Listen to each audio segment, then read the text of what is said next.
দেখুন ইসলামের মুজেজা। আল্লাহ পাক কত মহান পরিকল্পনাকারী। যারা ইসলামকে ঘৃণা করত, আল্লাহ পাক তার দিনকে তাদের দিয়েই সম্মানিত করাচ্ছেন।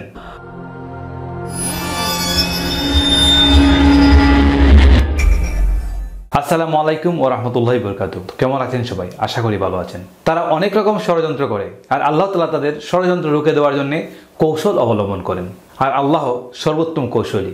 তারা ষড়যন্ত্র করলো, মসজিদে ঢুকে ইবাদতরত অবস্থায় 50 জন ভাই বোনকে শহীদ করে দিল। কিন্তু তারা এটা জানে না যে আমাদেরকে হত্যা করা যাবে, আমাদের নির্যাতন করা যাবে, আমাদের মসজিদগুলোকে তারা ভেঙে গুঁড়িয়ে দিতে পারবে, কিন্তু আমাদের তাওহীদি ঈমান, আমাদের রবের প্রতি ভালোবাসা ধ্বংস করতে পারবে না। ইসলাম ছিল, ইসলাম থাকবে। ইসলামকে আল্লাহ রাব্বুল আলামিন কিয়ামত পর্যন্ত টিকিয়ে রাখবেন। তার বিপরীতে ইসলামের শত্রুরা যতই ষড়যন্ত্র করুক না কেন কাজে আসবে না। তাই তো নিউজিল্যান্ডে 50 জন হত্যার বদলে সারা পৃথিবী জুড়ে ইসলাম বিদ্বেষীদেরও মন গলিয়ে দিলেন। শহীদের রক্ত কখনোই বৃথা যেতে পারে না। ইসলাম বিদ্বেষীরা ইসলামকে যতবার ধ্বংস করতে চাইবে, মুসলমানদের রক্ত যেখানে ঝরবে, আল্লাহ সেখানে ইসলামের বিজয় করে দিবেন। তাই নিউজিল্যান্ডেও এর বিপরীত হয়নি। দেখুন ইসলামের মুজেজা। আল্লাহ পাক কত মহান পরিকল্পনাকারী। যারা ইসলামকে ঘৃণা করত, আল্লাহ পাক তার দিনকে তাদের দিয়েই সম্মানিত করাচ্ছেন। তাহলে চলুন একটু দেখে নেই এই সন্ত্রাসী হামলার পর নিউজিল্যান্ডে কি ঘটছে। নিউজিল্যান্ডে সন্ত্রাসীর গুলিতে নিহত হয়েছিলেন 50 জন মুসলমান। মুসলমানদের প্রতি ভালোবাসা প্রদর্শন করে নিউজিল্যান্ডের ওয়েলিংস্টোন স্টেডিয়ামে প্রায় 11,000-এরও অধিক মুসলমানদের সমর্থন করেছেন এবং সন্ত্রাসীর বিরুদ্ধে অবস্থান নিয়েছেন।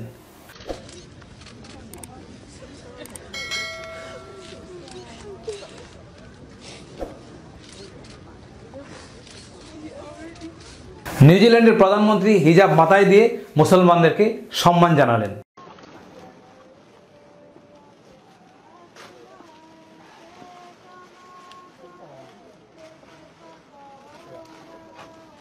শত শত মানুষের উপস্থিতিতে নিউজিল্যান্ডে মাইকে আজান দেওয়া হচ্ছে। চিন্তা করতে পারেন, একটি বিধর্মীদের দেশে ইসলামকে এত সম্মান দেওয়া, এটা কি অলৌকিক ব্যাপার নয়? মুসলমানদের প্রতি নিউজিল্যান্ডের জনগণের ভালোবাসা দিন দিন বেড়েই যাচ্ছে। মুসলিম কমিউনিটিকে সমবেদনা জানাতে হাজির হচ্ছে নিউজিল্যান্ডের সাধারণ মানুষ। নিউজিল্যান্ডের পুলিশ ঘটনার বিবরণ দিতে গিয়ে কান্নায় ভেঙে পড়েন। আসসালামু আলাইকুম ওয়া রাহমাতুল্লাহি ওয়া বারাকাতুহু। Peace and blessings be upon you. Alhamdulillah, alhamdulillah.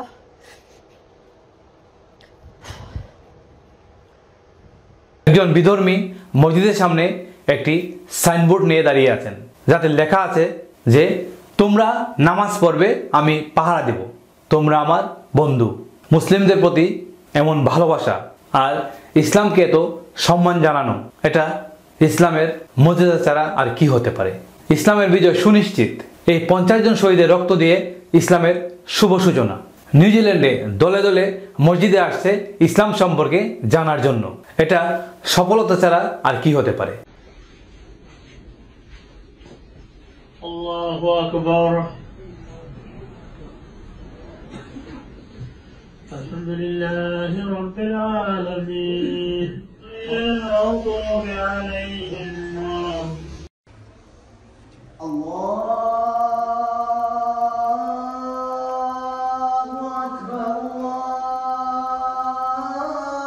ক্যালিফোর্নিয়ায় নামাজের সময় মসজিদ পাহারা দিচ্ছে অমুসলিমরা।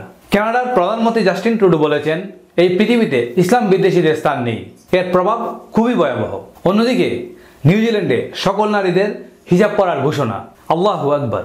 সন্ত্রাসী নিউজিল্যান্ড থেকে ইসলামকে নিশ্চিহ্ন করতে উল্টো ইসলামকে একটি আকর্ষণীয় বিষয়ে পরিণত করেছে।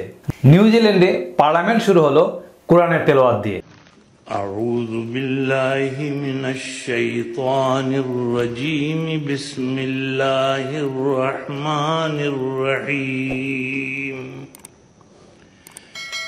يا أيها الذين একটু চিন্তা করা যায়, সুবহানাল্লাহ। আল্লাহ ইচ্ছে করলে কি করতে পারেন। নিউজিল্যান্ডের সন্ত্রাসী হামলার পর সবচেয়ে আলোচিত যে বিষয়টি, সেটি হলো সিনেটরের মাথায় ডিম ভাঙল একটি কিশোর। অস্ট্রেলিয়ান সিনেটর যখন মুসলিম বিদ্বেষী বক্তৃতা দিচ্ছিলেন, ঠিক তখনই কিশোর সিনেটরের মাথায় ডিমটি ভাঙে। When people are getting attacked in their own শুধু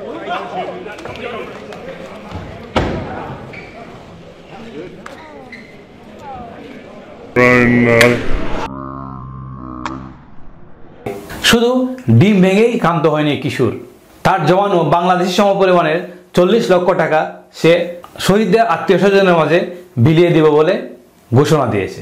যদিও 40 লক্ষ টাকা এই কিশোরের মুসলিম প্রীতির কাছে খুবই নগণ্য, সে কত দান অথবা সাহায্য করলো সেটি বড় কথা নয়, তবে তার অনুভূতির বিশালতা বিশ্বময় জাগরণের সৃষ্টি করেছে।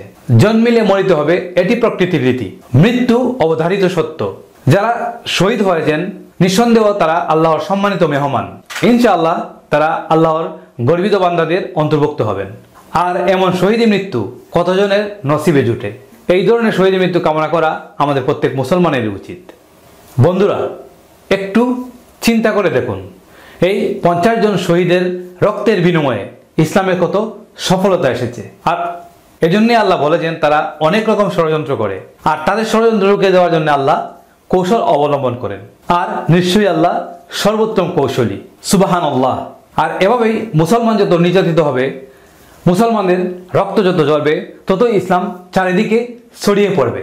ইসলামের এই বিজয় সন্ত্রাসীদের বন্দুকের নল দিয়ে আটকানো যাবে না ইনশাআল্লাহ। তবে আমাদেরকে মনে রাখতে হবে, দলমত সব বলে মুসলিম উম্মাকে ঐক্যবদ্ধ হতে হবে। কে হানাফি, কে শাফি, কে হাম্বলি, আর কে মালিকি, অথবা কে মাযহাবি আর লা মাযহাবি, সবকিছু ভুলে মুসলিম উম্মার ঐক্য এখন সময়ের দাবি। আমাদের একটু চিন্তা করা দরকার। এই সন্ত্রাসী যখন মসজিদে গুলি চালালো এবং 50 জনকে শহীদ করে দিল, গুলি চালানোর সময় কিন্তু সে দেখেনি কে সেখানে হানাফি ছিল, কে মাযহাবি ছিল, কিংবা কে লা মাযহাবি ছিল। সে সবাইকে মুসলিম বলেই গুলি করেছে এবং নির্বিচারে হত্যা করেছে। তবে আমরা কেন সকল মত পার্থক্যের ঊর্ধ্বে উঠে মুসলিম পরিচয়ে ঐক্যবদ্ধ হতে পারি না? যতদিন পর্যন্ত আমরা বিচ্ছিন্ন থাকবো, বিভেদে লিপ্ত থাকবো, ততদিন পর্যন্ত আমাদেরকে তারা এভাবে আঘাত করবে। আসুন অন্তত মুসলিম পরিচয়ে আমরা ঐক্যবদ্ধ হই, দ্বীনি ভাই হিসেবে আমরা একে অন্যের প্রতি সহানুভূতিশীল হই, বিদ্বেষ নয় ভালোবাসা বিলিয়ে দেই পৃথিবীর সকল প্রান্তে, সবার মাঝে। বারুদ আর বন্দুক নয়, ভালোবাসাই হোক আমাদের একমাত্র হাতিয়ার। তবেই দেখবেন ইসলামের জয় এভাবেই আসতে থাকবে ইনশাআল্লাহ। ভালো থাকবেন, আমার জন্য দোয়া করবেন, আমার চ্যানেলটি সাবস্ক্রাইব করে আমার সাথে থাকবেন, আর আমার সকল ভিডিওর আপডেট পেতে বেল আইকনটি অ্যাক্টিভ করে দিবেন। আল্লাহ হাফেজ, মা আসসালামা।